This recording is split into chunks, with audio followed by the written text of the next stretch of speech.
How I got out of debt by age 26. This is a really important one. I don't make a lot of money. I feel like not a lot of people know this or really talk about this often. What's up everyone? How the heck are ya? My name is Jessica Johnson and welcome back to my channel. If you're new around here, I'm a wife, I'm a dog mom, and I have a lot of hobbies. I'm assuming if you found this video, you have accrued some debt, be it student loans or credit card debt. I have been there. At one point, I had around $30,000 in debt, which may not sound like a lot to you depending on how much debt you have, but trust me, it was a lot to me. So something that you might be thinking is, well, I don't make a lot of money, so how am I ever gonna pay off this debt? At the time I paid off my debt, I was working for a church, making a pretty humble income, and yet I still managed to pay off all $30,000. Now listen, I'm not saying that the way I paid off my debt is perfect or exactly the way that you should do it, but I do know it's what worked for me. I am also not a financial advisor or expert. This is simply what I did. I hope this video helps you, so let's get into it. How I paid off all my debt. Let's start with strategy. First and foremost, before I go any further, I took Dave Ramsey's Financial Peace University. That class is where I got a lot of the strategies that I use to get out of debt. So I have to give credit where credit is due.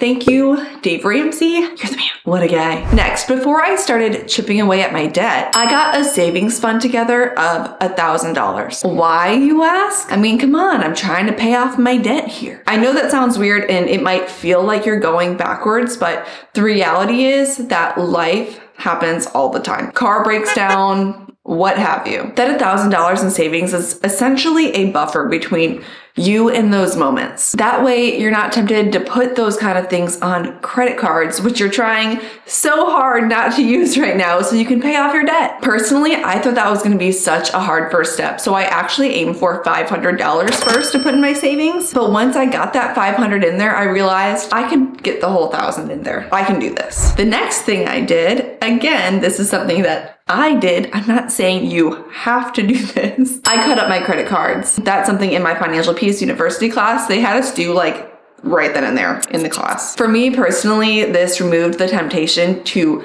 use credit cards. Unfortunately, I'm one of those kind of people where if there's ice cream in the house, I'm going to eat the ice cream. It's not my strength. So for obvious reasons, that's why the credit card had to go. After that, I paid off the easy stuff first and then the hard stuff. And you might be asking, what's the difference? I'm really talking about in terms of amount. If I had a credit card bill that was $1,000 and then I had another credit card bill that was $10,000, I'm gonna pay off the $1,000 one first. There's something really motivating about seeing that you paid it off, and it really kind of gives you that extra boost that you need to keep going. You're like, cool. Check, I accomplished this. Good job me. And something that can help with that is to list your debts in order of smallest to largest, regardless of the interest rate. It's good to kind of have a visual like that. But once I did that, I would begin to pay off the smallest debt as fast as I could while still making the minimum payments on the rest. Now that you've heard some of the strategy, let's move on to how I actually paid off the debt. Okay, just being real, I fell into an amazing living situation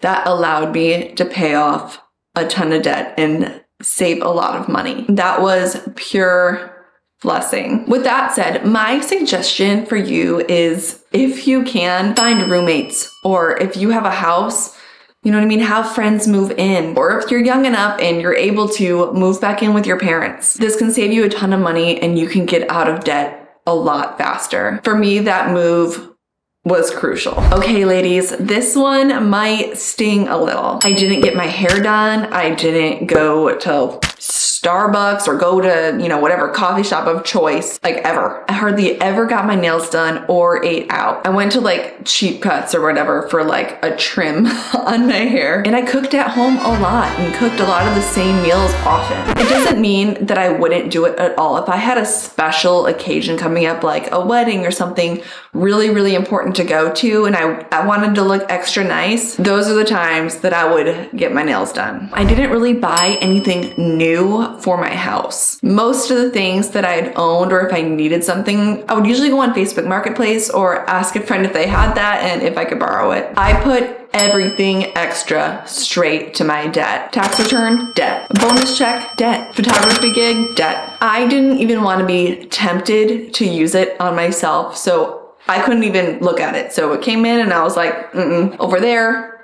pay my stuff off. Okay, this is a really important one, and I feel like not a lot of people know this or really talk about this often. I never, ever just paid my minimum payment on the debt that I was attacking. So say I'm starting to pay off a credit card that has $5,000 on it. When that bill comes in, it says minimum payment due, blah, blah, blah, blah. I would pay like 3 times that amount. But on the other cards that I still haven't gotten to yet, I would pay the minimum on those because I realized that paying the minimum payment wasn't gonna get me out of debt fast enough. And over time, you'll end up spending so much more on interest. Like you don't even want to know. I was just not about that life. No siree. This one isn't one that I did myself, but I know a lot of people that did, especially people that did go through Dave Ramsey's class. They would basically do the envelope method. So basically when they're doing all of their budgeting, they'll put a certain amount for groceries for the week in an envelope. They'll put a certain amount for,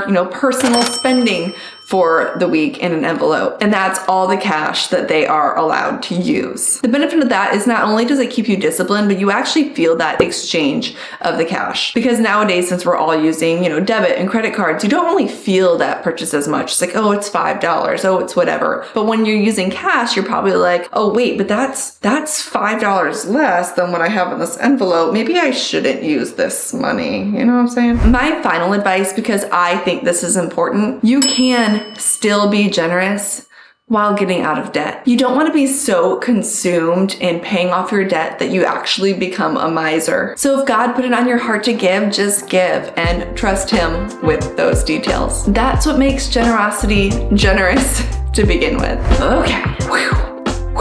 So that is all of my tips for today and how I did it. And in case you happen to be wondering how long it took me, it took 2 years and 7 months to pay it all off. And I fully recognize that for some people, this could take much longer. But if you stick to it and you get in a routine, it gets easier. I remember the first time that I saw my credit card bill and it was like $2,000 less. I was like, what's happening? It's a really good feeling and it was worth going through the hardship in order to pay it off. Anyways, I hope this video was helpful to you. If you guys have questions, feel free to leave them in the comments. And if I know the answer, I will do my best to respond, or at least I'll tell you, I don't know that answer, and try to point you in the right direction. Thank you so much for watching, and don't forget to subscribe to my channel. See you next time. Okay, bye.